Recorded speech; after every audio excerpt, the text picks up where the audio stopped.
We've been working on this van conversion and we got to figure out how to heat it when it's cold. Welcome to Outdoor Gear 411 with Robbie and Adrian.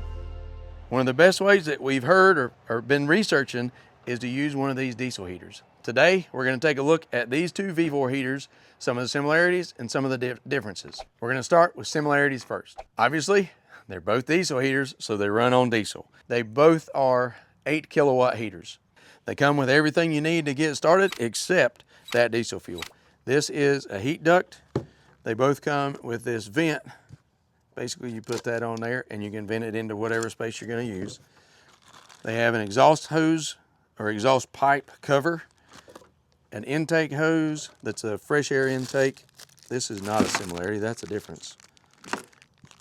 Exhaust pipe, exhaust muffler, all the pipe clamps that you'll need, and an intake filter. Now on to differences.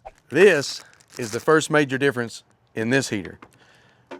On the back of this, it has a place where we can plug in and then wire to a 12-volt battery, or this one actually comes with an AC adapter. Same kind of plug that plugs in right there, but now we can plug this into a 110 outlet and run off of it. So we've got a solar generator when we are off the shore power, and we could easily plug this into that solar generator or wire it into a 12-volt source.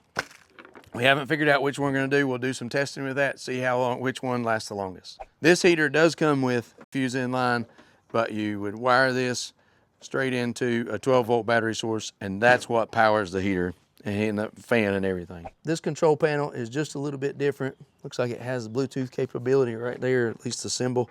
This one, I'm not sure if it comes with Bluetooth capability. Both of them do have remotes. That control panel is what's going to help us get going whenever we start priming the pump and getting everything ready, and help us figure out what temperature we want it at. We're probably going to start with this one because we have either the 12-volt or the AC power options with this one. But we're going to fill it up with diesel, get it going, run a few tests, see how long it'll last on 12-volt batteries, and basically try to figure out what's going to be our best power source for it.